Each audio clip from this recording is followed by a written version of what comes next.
berkolaborasi atau bekerja sama kan bukan sesuatu yang baru ya.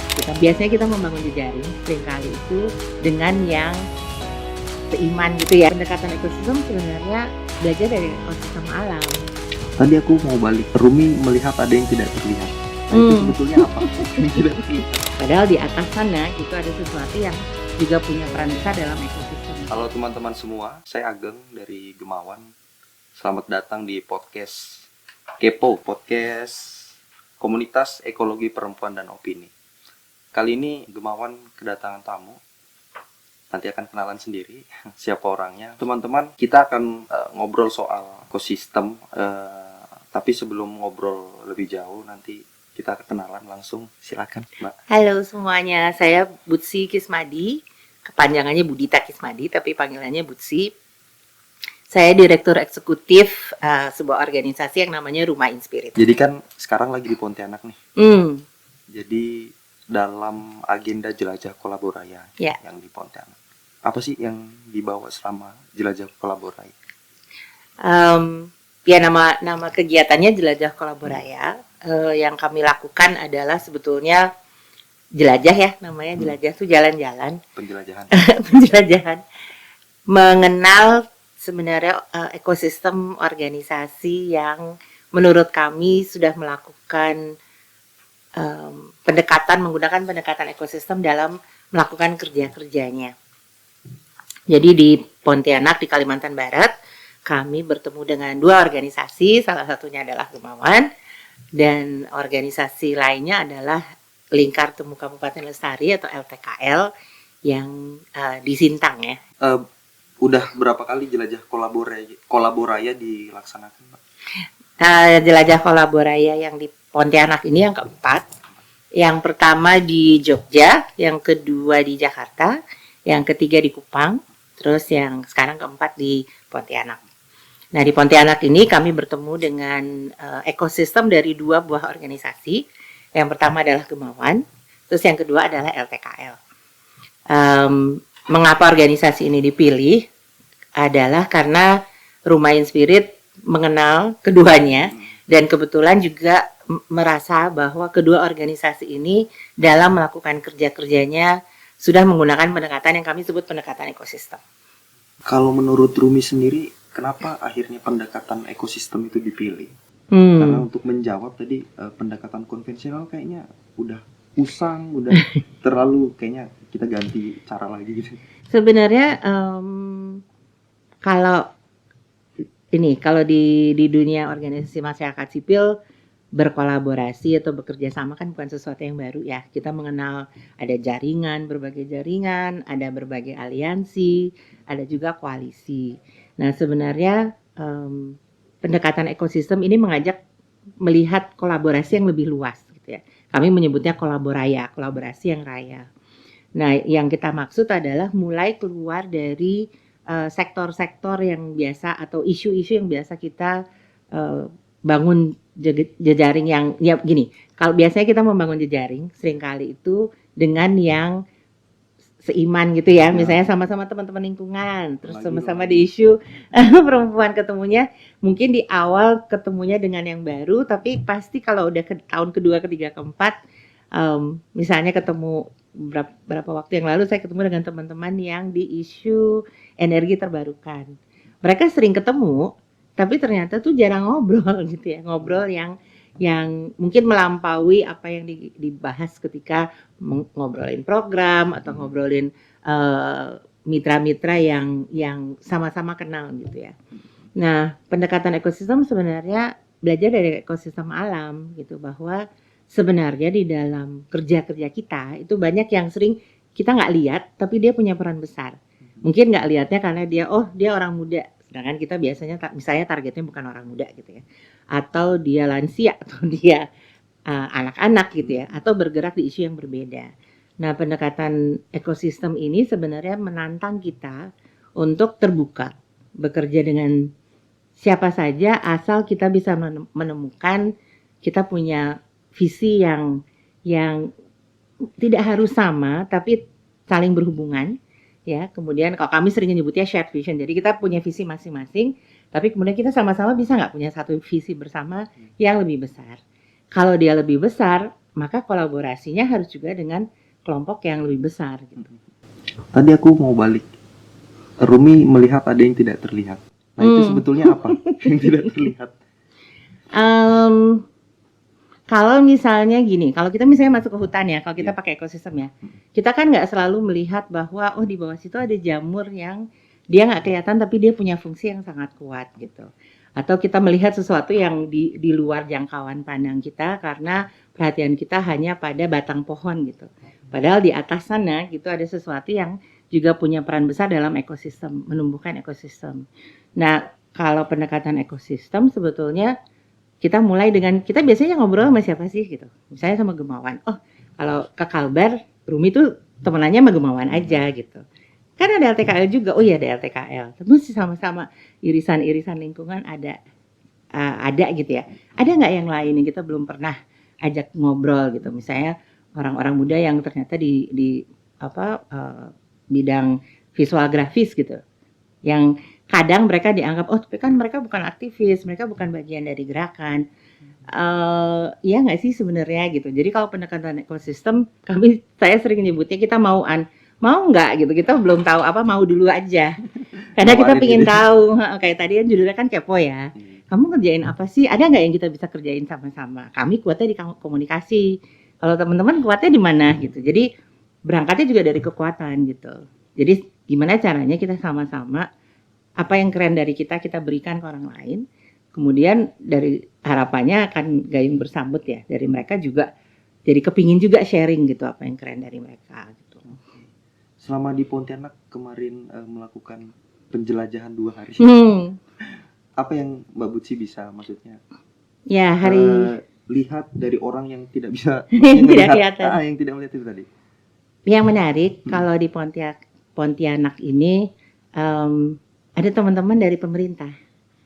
Itu. Jadi teman-teman yang minimal ada satu gitu yang ternyata memang kerjaannya adalah di bidang inovasi gitu ya. Jadi kemudian yang kita sering kalau di dunia kerja organisasi masyarakat sipil kan seringkali tergantung pada dana ya gitu. Jadi selalu berharap nanti ada donornya ngasih lagi. Padahal kalau kita ngomongin berkelanjutan, sebenarnya apa yang kita lakukan harus diadopsi oleh sistem, dan sistem itu ada 2, ada ya macam-macam ya, tapi 2 yang bisa membuat sesuatu berlanjut. Kalau kaitannya dengan dana misalnya, itu adalah kalau ada anggaran dari pemerintah atau dari pasar gitu. Jadi misalnya melakukan sesuatu terus orang beli jasa atau barang produk yang kita hasilkan, ke produk sosial ya. Atau kalau misalnya inisiatif yang kita lakukan itu mendapat dukungan dari pemerintah dan dianggarkan dukungannya gitu. Jadi sebenarnya mengajak teman-teman pemerintah yang memang punya visi yang kita bisa kita jalin bersama, itu sebenarnya sesuatu yang di dalam pendekatan ekosistem perlu dieksplorasi lah minimal gitu. Dan saya senang banget ya kita di sini tuh ada proses eksplorasi bareng-bareng gitu dengan orang-orang muda juga gitu ya, yang mikirnya tuh visual. Jadi ketika ditanya asetnya apa, kami bisa membantu sesuatu disampaikan dengan cara visual dan lebih mudah diterima oleh orang lain gitu. Nah ini juga jadi tantangan nih buat pengalaman saya juga di OMS tuh, kadang-kadang menjelaskan dengan kata itu nggak cukup. Jadi memang harus dibuat dengan gambar, dengan visual. Nah kalau misalnya menemukan teman-teman yang kita baru ngobrol dikit, misalnya kita ngobrol gini nih, tiba-tiba udah jadi gambar gitu ya. Itu kan dia menjadi sesuatu yang nanti bisa dipahami orang, ini gambar apa, kita jadi bisa ngobrolin gitu. Dia menjadi alat komunikasi. Nah mungkin saya nambahin sedikit, Rumah Inspirit itu memang passionnya adalah di komunikasi. Tapi komunikasi itu harus punya tujuan gitu ya, bermakna, kemudian untuk siapa, dan harus kreatif. Nah saya menemukan itu di dalam 2 hari ini luar biasa sih, kreativitas teman-teman di sini gitu. Berarti setelah dari Pontianak nanti akan ada jelajah kolaborasi lagi sampai ada yang maksudnya mungkin lebih besar. Ya, jadi masih ada Surabaya dalam minggu ini juga, kemudian ada Palu, kemudian ada Denpasar, dan di Jakarta akan ada lagi. Nah, ujungnya akan bertemu. Kami sangat berharap bahwa teman-teman yang ikut jelajah kolaborasi dari kota ke kota ini, 7 kota, akan ketemu lagi di Jogja. Di Jogja tanggal 22 dan 23 ya. Gaby. 22, 23, 23, 24. 22 dan 3 ya. Oke. Di Jogja kita akan ketemu tanggal 22 dan 23 November. Tempatnya sudah deal juga ya. Jadi kita setelah nyari-nyari kita akan lakukan di JNM Blok di Yogyakarta. Tempat dilakukannya antara lain ada art jog, ada kegiatan-kegiatan lain yang sering dilakukan di situ. Nah, kami akan melakukannya di situ. Namanya Pasar Kolaboraya.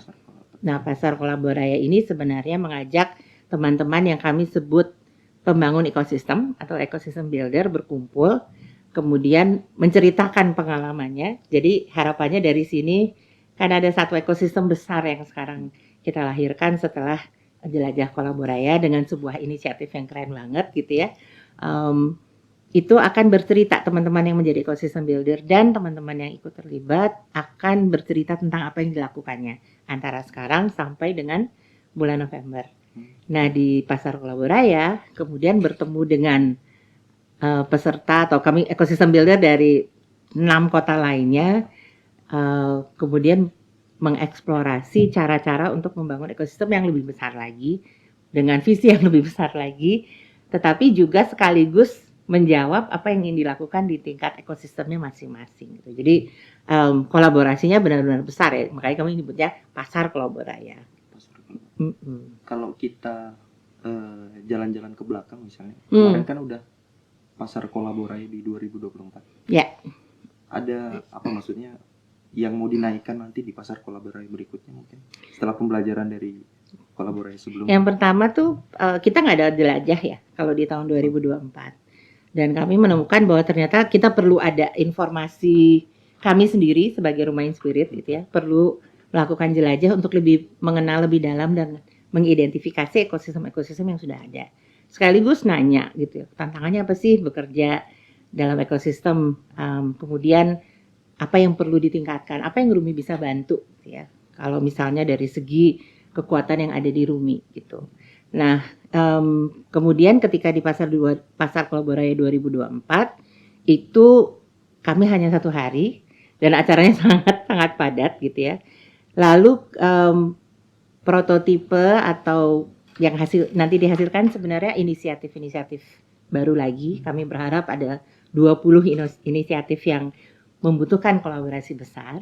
Nah, kami harap itu setelah sudah ada prototipenya, teman-teman yang hadir itu kemudian akan pitching gitu. Di hari kedua kami akan mengundang publik, mengundang siapa yang mungkin menjadi inkubator, menjadi akselerator atau kolaborator lain gitu yang tidak ikut di dalam proses membangun inisiatif itu gitu. Berarti boleh untuk umum juga? Dari hari pertama sebetulnya sudah akan untuk umum. Jadi akan ada kegiatan-kegiatan side event. Karena yang datang itu kan semua punya pengetahuan, punya keterampilan. Bisa jadi dari komunitas atau organisasi itu akan ada yang datang bikin workshop kecil. Nah, itu terbuka untuk publik sebetulnya. Jadi mimpi kami adalah melihat Pasar Kolaboraya dengan sekitar 500 ekosistem builder dari seluruh Indonesia. Kemudian publik tidak hanya dari Jogja dan sekitarnya, tapi kalau ada yang dari kota lain terbuka untuk datang, akan dibuka untuk publik untuk saling belajar sebetulnya dari pengalaman-pengalaman di tempat masing-masing. Akan ada pameran, kemudian kemungkinan ada pemutaran film-film dokumenter dari komunitas, dari individu, bahkan dari lembaga, dan sudah ada beberapa pihak yang tertarik juga dari teman-teman di Asia Tenggara gitu ya, yang kemudian tertarik untuk tahu apa yang sedang dilakukan di luar Indonesia gitu. Oke, mungkin sebagai penutup, karena dari tadi yang udah dibahas itu kayaknya seolah-olah kita akan menjadi warga ekosistem gitu. Jadi mungkin menurut Mbak Buci juga pas ngajak teman-teman kira-kira menjadi warga ekosistem tuh kira-kira yang paling mudah tuh gimana sih? Bisa mulai dari diri sendiri ya. Misalnya apa sih yang paling suka dilakukan dan kita melakukannya dengan apa ya? Kita jago gitu di situ ya. Misalnya saya senang bercerita. Dan kalau dengar cerita orang tuh menceritakan ke orang lain tuh seolah-olah saya yang mengalami gitu ya, atau seolah-olah itu orang yang dengar tuh merasa berada di situ gitu. Nah, bisa nggak saya kemudian membawa cerita-cerita teman yang mungkin kurang pede menyampaikan ceritanya, padahal yang dilakukan bagus banget gitu ya, bisa membantu dia untuk kemudian jadi pede, atau kemudian lewat Rumi kemudian ceritanya dibagi ke banyak orang misalnya itu. Lalu Ageng apa gitu. Jadi mulai dari diri sendiri dulu gitu. Nah, setelah menemukan itu kemudian berpikir ini saya mimpinya apa ya gitu, mimpi saya ingin mewujudkan apa, bukan untuk diri sendiri aja tapi sebetulnya untuk orang lain. Nah, untuk mewujudkan itu saya harus main sama siapa ya, kolaborasi dengan siapa gitu. Ada teman yang ikut kolaborasi di Jogja kemarin, dan teman ini sebenarnya dia jejaringnya banyak banget ya. Tapi satu hal yang dia sadari itu ketika ditanya sehari-hari main dengan siapa sih gitu, ternyata kok ini ya jejaring saya tuh orangnya mirip-mirip gitu. Ternyata nggak terlalu banyak. Jadi dia kemudian memutuskan tiap hari saya harus kenalan dengan orang baru. Gitu. Saya harus menceritakan apa kekuatan saya dan apa mimpi saya. Siapa tahu orang itu mau bareng-bareng mewujudkan mimpi saya, atau kita bareng-bareng punya mimpi baru dan kita bareng-bareng melakukannya gitu. Atau minimal berkomunikasi dengan orang lain. Kepo tadi, Kepo dulu. Kemudian tapi juga bukan ngomong saya perlu ini, saya perlu itu. Kan orang belum apa-apa udah dimintain juga males kali ya gitu. Tapi saya punya ini, kamu punya itu, kita bikin sesuatu gitu. Jadi maju ke kolaborasi dan nggak kemudian nanya ada duitnya nggak gitu. Kan sering kali gitu ya, kalau nggak ada duitnya susah deh. Justru ini gimana ya caranya kita bisa membuktikan kita bisa melakukannya tanpa uang dulu. Siapa tahu uang itu nanti datang karena orang tertarik dukung gitu. Nah, yang terakhir juga harus, jadi kami menyebutnya connect, collaborate, sama change. Yang harus selalu dipikirkan ini untuk apa, perubahan seperti apa, dan dampaknya bagaimana. Gimana kita bisa tahu bahwa memang ada perubahan yang dilakukan. Tapi selalu juga berpikir bahwa kita ini tuh sambil bereksperimen juga gitu, nggak linear. Kalau misalnya dari A ke B, C gitu, mungkin tiba-tiba belok di mana gitu ya. Oh, ternyata nggak bisa lewat situ. Kita belajar apa dari situ, kemudian kita ambil jalur yang lain. Mungkin ada hal yang harus kita lupakan. Dulu dia berhasil, tapi ternyata sekarang enggak. Nah, itu dibuang dulu tuh kebiasaan lama, kita bikin kebiasaan yang baru gitu. Gitu sih, sama harus banyak ngobrol kali ya. Gitu. Ya. Ntar kita ngobrol lagi tentang. Oke, banyak sekali yang sudah bisa kita dengarkan. Kayak kalau baterai aku lobet tuh kayak lagi dicas gitu. Jadi udah dapat ya 99%. Terima kasih juga Mbak Butsi udah sama-sama bermain di Taman Bermain Gemawan. Makasih banyak. Jadi kalau mau nyebut studio udah biasa, kita sebut Taman Bermain. Taman Bermain Gemawan. Jadi bisa ngobrol apa aja. Taruh kesini lagi. Saksikan podcast Kepo di kemudian hari. Saya Ageng, sekian.